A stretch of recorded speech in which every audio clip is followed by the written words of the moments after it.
I love working in podcasting because podcasting is like an art form people care about. All right, why the hell would you want to work in an art form people don't care about, like acting or ballet or poetry? All right, I care about podcasting because it makes me famous and rich, and people pay attention to me. All right, if you're doing an art form that people don't care about, you're basically just wasting your time and your life, and you're stupid.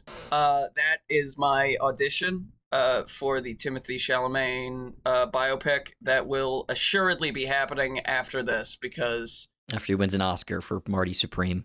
Yeah. Honestly, I can't think of a dumber thing I have seen a celebrity do. You can't think of a dumber thing you've seen a celebrity do. Not a single one. There's not one celebrity who's done something that's dumber than Timothée Chalamet making some comments about how he doesn't like opera. He doesn't respect art forms that people don't pay as much money for as he's allowed to not like things. I think that's okay. Yeah, I think it's just. I don't give a fuck about the opera either. Well, yeah, but you're not a working artist in the world right now. You're a student. Yeah, well, I'm allowed to not like things, and he's allowed to not like things. I think it's fine. Not saying he's. I think who really cares if he doesn't like things? I mean, come on. I care. I care about it because it's anti-art. Okay, it's not. He's being anti-art. What's your favorite opera, Charlie? And don't just say Othello. I wasn't gonna say Othello. I was gonna say The Nutcracker. That's a ballet. It's also an opera if you sing in Italian while you're doing it. And it's not that he doesn't like opera. It wasn't that he said he didn't like opera. He said, "What's even the point of doing any of this crap? No one's paying attention to it." And that is what's wrong with it. And that's I know. I saw that. And then I also saw his mom was like big in opera and ballet. And that immediately makes me think, well, of course he feels that way because his mom does it. And don't you just think the things your mom does is lame? So he's allowed to think it's lame. Well, fair enough. Yeah. I think that if your mom cured cancer, you wouldn't be allowed to think it was lame. But that's just me, Jake. Jake thinks that the cure for cancer is lame as shit, everyone. If you come up with it, yeah. And what else is lame as shit? Hello, everyone, and welcome to the VeryReasonablePilots podcast. I just got what you said. That was funny. Hello, everyone, and welcome to the VeryReasonablePilots podcast. I'm your host, Charles, along with me, as always, my co-host, editor, producer, co-pilot, gunner, navigator, orator, and podcasting associate, Jacob Gloth. How you doing today, Jacob? I am swell, Charles. Excited for another episode of the podcast. We pitch new TV shows every single week. New episodes, new storylines, new ideas, new characters, new worlds, all packaged into these creative little shows that we come up with. Beautiful little concepts. I mean, I've been doing this like secondary intro for weeks at this point, and you always interrupt me every single time. You just can't help yourself. I always say this like a similar thing every time, but you always interrupt me. You never let me finish. I listen back to it when I'm editing. I'm like, he interrupted me again. And he still does it. I mean, this is wild. You know, I never interrupt you in your intros. I mean, this is insane. Yeah. But anyway, I've got a new title this week. And I fucking hate you for this title because you gave me Captain Weird and the 14 Skies. And you're like, oh, that, you know, it's very nice of you to give me one of your shows characters. And all. But no, because what it is a bunch of homework for me. Because now I got to listen to your old episodes. Because I don't have the notes for if you gave me one of my old things, I could go back and I could find the notes and I could look at what I wrote and I could be like, oh, and I could also just kind of remember some stuff about like how I did the characters and things like that. But no, I gotta like go back and I gotta like listen to your crap and I gotta like try to figure out, you know, how you did things and the offhand ideas you came up with on the fly and stuff like that. So that pissed me off. And I listened to the first part of one of the episodes and I was just like, you know what? Fuck it. I'm just gonna. I remember some of it, and I'm gonna make it a dimension hopping story so that I don't have to step on any canon in the Captain Weird universe. Oh, that's smart. That's intelligent. This has made me ask myself a question, Jake. Do you think we'd do this podcast if we didn't like each other? I think we. Well, I mean, we're still doing it right now, and I don't like you at all. So. I know you don't. I know. I forgot his birthday, folks, and I feel really bad. My birthday. I feel so bad. You've been demoted. You were in the top 5 of the friends, and now you're in just the 10. That hurts. Yeah. Am I still invited to the wedding? I mean, I don't know. Whenever you get married, because I always assumed I would make it in I'd make it to the bachelor party. I wasn't sure if I was gonna make it to you might get disinvited. I don't know. To groomsman level. I didn't think I was gonna be. A lot of other people remembered my birthday. Anyway, that's not what this is about. This isn't Charlie didn't remember Jake's birthday. This is about Captain Weird and the 14 Skies. Captain Weird, if you don't know, Captain Henry Weird, he is the space hero of tomorrow. He is this, his first episode, he was an old, retired, worn-out space hero who started a podcast about his adventures with his intern, Kyle. And in the later episodes, which were vaguely some of them were prequels, some were like half prequels, half sequels, we get a younger Captain Weird in his actual space adventures, so not the worn-out old man who's doing a podcast about his life. We get the actual stories, and that kind of gave me an idea. So this is you'll see what I'm going with in a second, but we've got a little bit of a frame narrative going on. But you'll see. So the general idea here is that we are doing a dimension hopping adventure with Mr. Henry Weird. He's a young yet grizzled hero, very reminiscent of an early Indiana Jones. He's got X-ray vision and he's got rocket boosters. So classic kind of like Peter Quill-esque if you know Guardians of the Galaxy. Space hero. But also he's got X-ray vision, which is not really the most useful of abilities, but I guess it could come into use every once in a while. Yeah. And I will let you know now, I did bring back a character from another one of your Captain Weird specials. Oh, is it the Moncanic? Because he's one of my faves. Well, you just spoiled it already, but yeah, it is the Moncanic. We'll get to it eventually. So, the first part of the first episode is not going to make any sense. Episode 1, we open on a young boy fishing at a river in an idyllic field. He's about 15 years old and he's shoulder-length blonde hair. He catches one final fish and he tosses it into a sack before walking home to this very green, pleasant medieval village. His friend appears, and the pair chat about their day, and they're walking to the market. It's all very, very scenic, very reminiscent of the Shire in The Hobbit, or the Lord of the Rings. So just a very nice little pleasant medieval village. And the blonde boy that was fishing sells his fish to a vendor, and the red-haired boy, who's his friend that showed up, suggests that they go to the old man's farm and try to sneak some blueberries, and the blonde kid agrees. So the two kids, the blonde and the redhead, they go just as it gets dark, and they're excited. They're going to get some blueberries. They go into the field. They sneak them. They're laughing, shoving blueberries in their faces.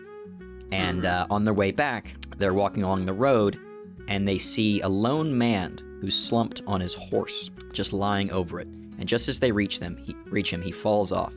And they go up to him, and they can see his coat, and there's a crest on it. And he's got mail underneath. He's a knight. He's one of the king's knights. And he's got a burning wound in his chest, like he was hit by like a bolt of fire or something, but there's no arrow or anything like that. It's just a deep burn in his chest, and he's wheezing deeply. And the boys are, trying to help him, but they can't really do anything. The burn is like nothing like anything they've seen. It's just like a fireball hit him or something. And he reaches into his pack. The knight reaches into his pack, and he hands the boys a small stone-like object that we don't see because it's wrapped in cloth. And his final words, he says, that they mustn't let it fall into the wrong hands. They must get it to the king. They can't let it to fall into his hands. The boys ask who he is, but the knight dies. Bum bum. They are incredibly confused, nervous, but they hear the sound of a horse, so they rush into the field and hide. The single horse gallops up quickly. They can't see it. They're hiding in the brush, and they don't want to look over because they're too scared. And the horse comes up. It stops, slows at the knight's.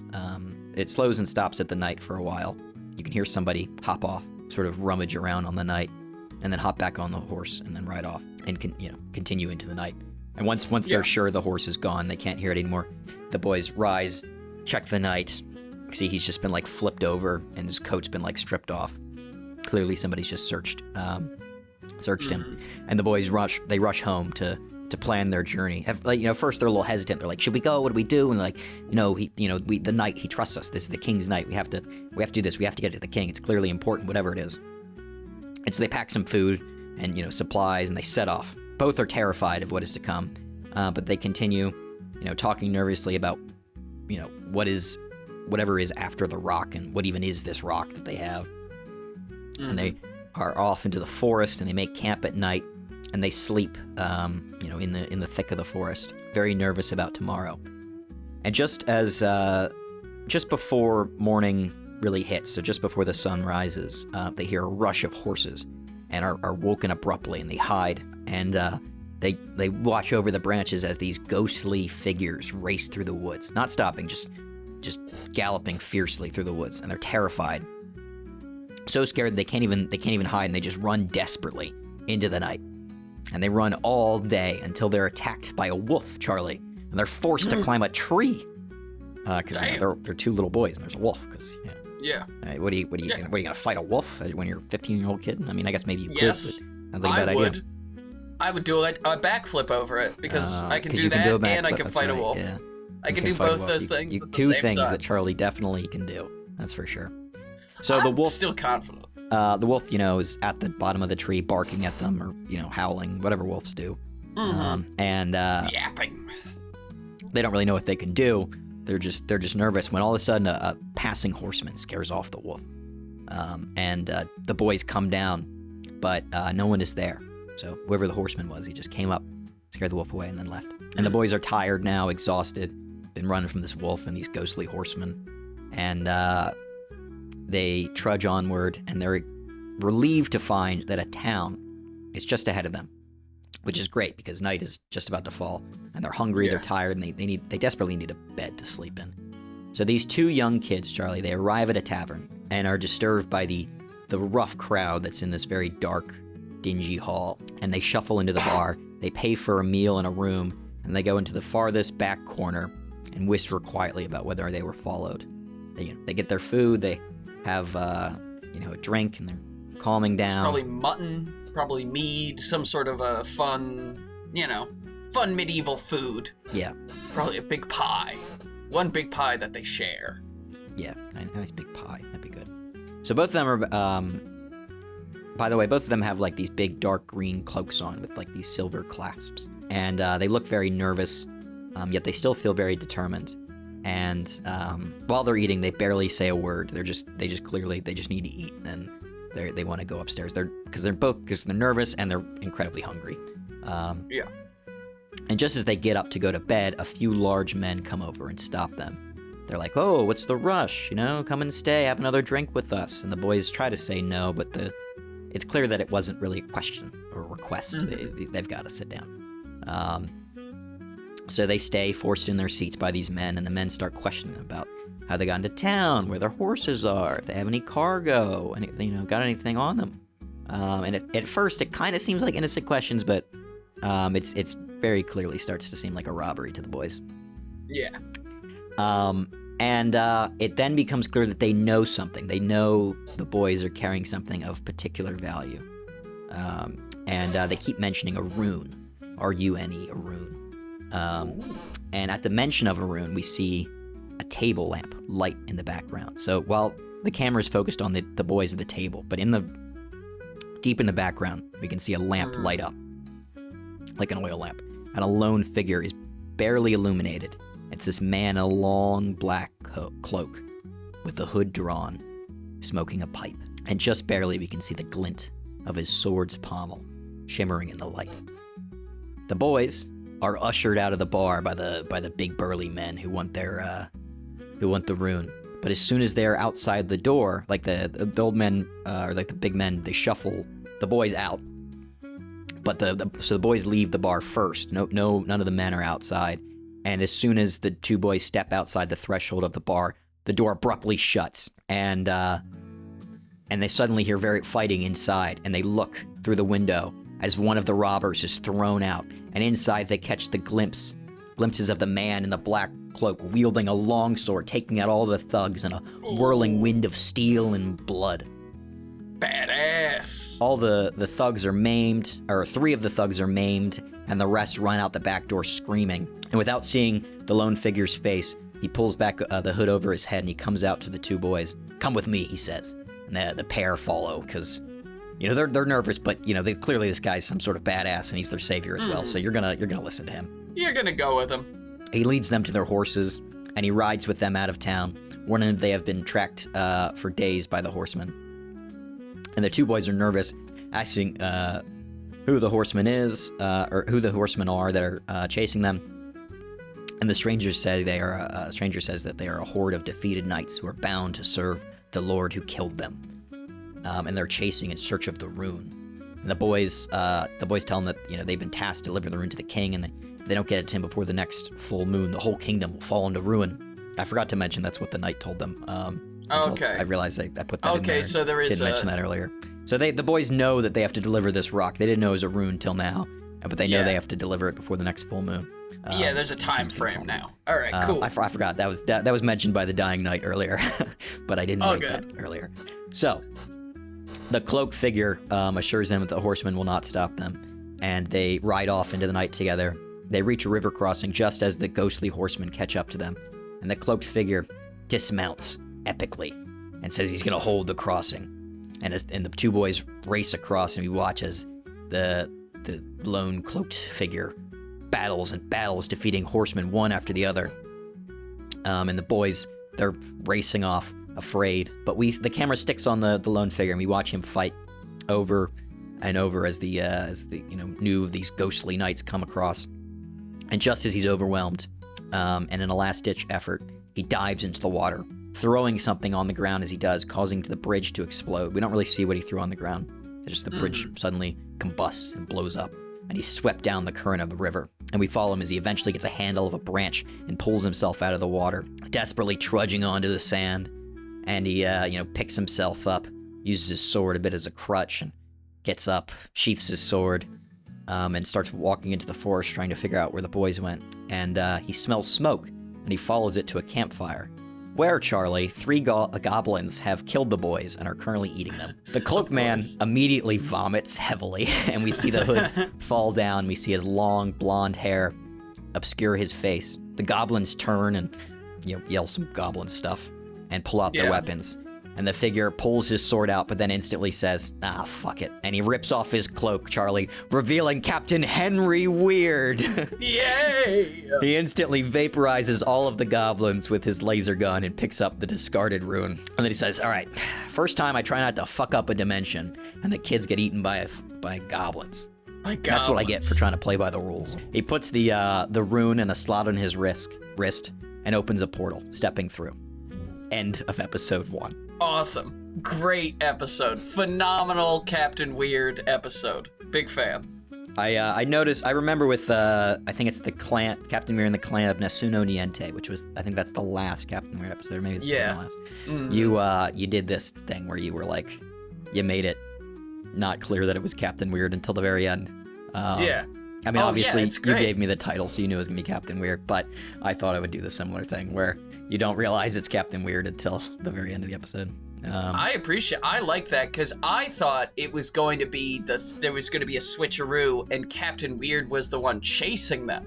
Oh, well, I kind of want to, I don't touch on it later, but I kind of want to, I kind of imply that Captain Weird is the one that shot the knight. Yeah, that's what I was thinking, that he 100% killed that guy, because he's, like, getting these runes. I assume to build some sort of an interdimensional device or barrier or something. Some sci-fi Well, thing. you'll see shortly. Episode 2, the older voice of Captain Weird narrates as his younger self kills the goblins and walks through the portal.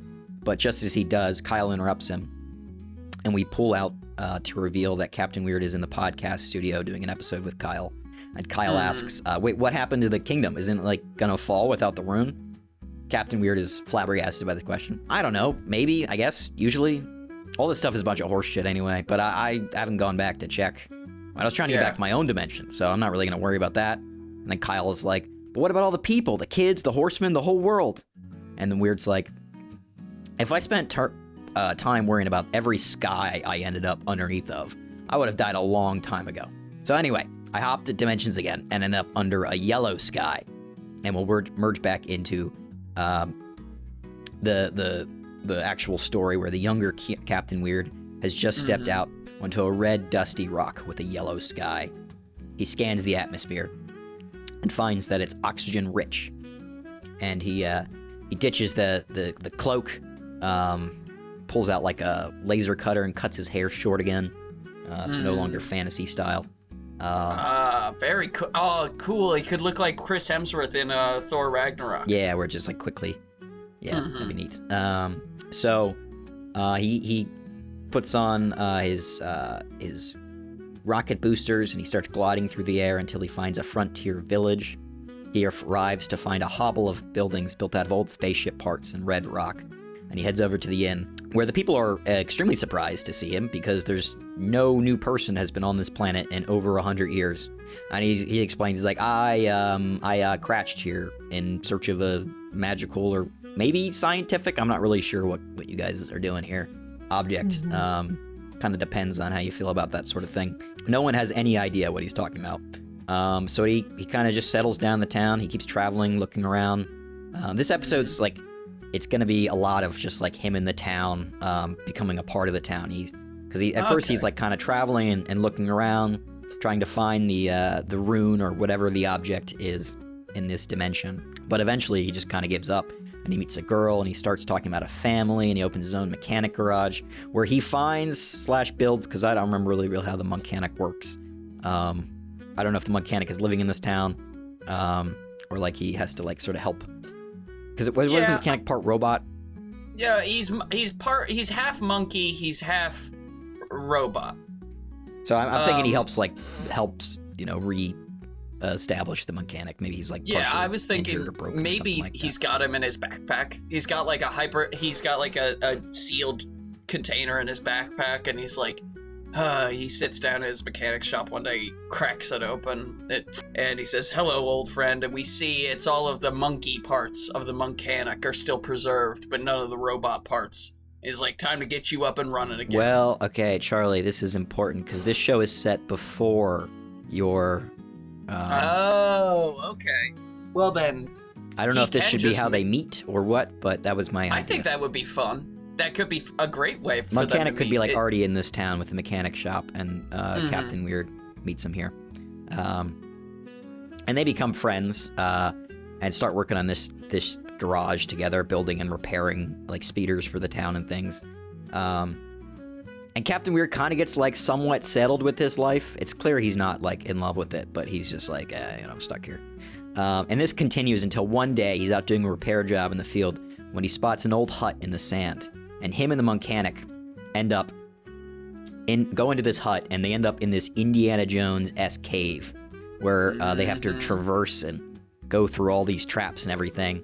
And eventually at the end, just like in the Raiders of the Lost Ark, there's like the rune is sitting on this pedestal, and as soon as they pick it up, a boulder comes down, and the mechanic freaks out, but he's like, don't worry, and Captain Weird's like, don't worry, and he puts the thing in his wrist, shoots a portal, and he pulls the mechanic through. End of episode. Damn. Episode 3. Leaving that girl behind, huh? Yeah, episode 3. Kyle yells at Captain Weird for leaving his girl behind, which Weird laughs at because that's exactly, he laughs like, that's exactly what the mechanic said. And we cut back to the past where Captain Weird tells the mechanic that they can never go back.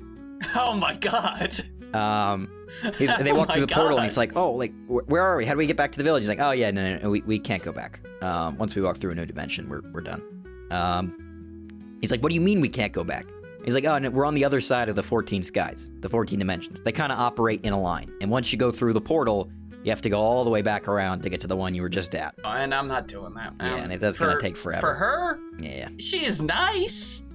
She was nice, It's just like, we see him in the beginning, he's like talking about like, I could live with you forever and you're the love of my life, and then we're in this episode and he's like, listen, she was a very nice girl. It could also be funny, he's like, oh yeah, totally in love with her. Anyway, let's move on. Oh yeah, that would also be good. Absolutely, love of my life, perfect woman, absolute soulmate. Yep. Let's move Never it. find anyone like her ever again. All right, let's move on. And he explains that he found this out the hard way when he first dimension hopped from his original one. And we just see a flashback of an even younger Captain Weird doing a mercenary mission in space, fighting a giant beast, and then using a portal to escape Dr. Destructinator, who he kind of thought was coming to like fight him, but was actually just there to save him from the giant beast. Yeah. And the mechanic is pissed, but the pair continue, and they walk through this new dimension where Captain Weird is instantly pissed off, and he has to put them in bubble suits, and he explains that they've entered one of the weirder dimensions. They step off a cloud and begin floating around, so they're in these big bubbles, like Bubble Boy, kind of. And they're on a cloud, like in this very weird, so everything around them is like giant bubbles, and the air is sparkling with electricity, and it keeps like bouncing off their bubbles. And Weird explains this is one of those situations where they just kind of have to like go with the flow and hope they don't die. And he's like, that's kind of what happened to me when I went through the jelly dimension. And, this is the best we can really do.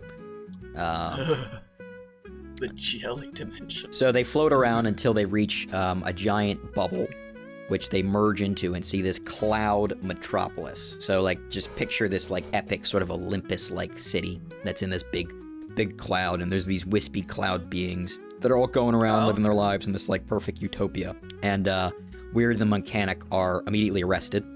And questioned about who the hell they are. Why are they not clouds?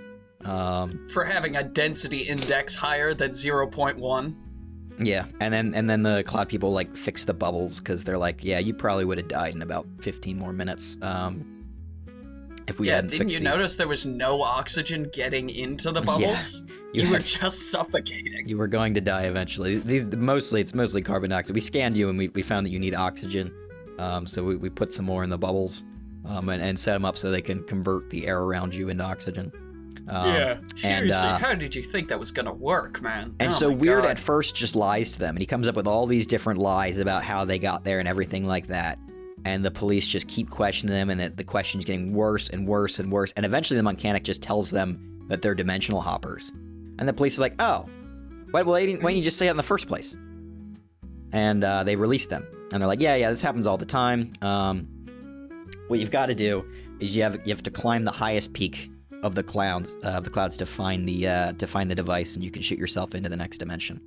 So these guys have like complete understanding of how the 14 skies work and all the different dimensions and everything. They're like, yeah, occasionally people get lost. It doesn't really happen that often, but they get lost and they we think we might be one of the first in the chain, and so we're the one that people start out at a lot, right? Yeah. So it just happens. It's whatever. It's like a hitchhiker. You just kind of help them out if you can, and then you tell them to fuck off. Exactly. So a pair of cloud warriors will join them on the journey to help them through, and they kind of make friends and bond as a foursome, and they fight a giant electric snake, a mysterious wind god, and this beast made out of rain. So all these cool epic journeys in this episode as they battle all these cool monsters with these cool cloud warriors. And they arrive at the peak and find that the rune isn't there, the device to get them to the next dimension. Captain Weird's pissed off. He's like, where the hell is it? I mean, I thought you guys told me it was up here. Like, where is it? You guys are, you said this happens all the time. The Warrior's like, hey, it's all right.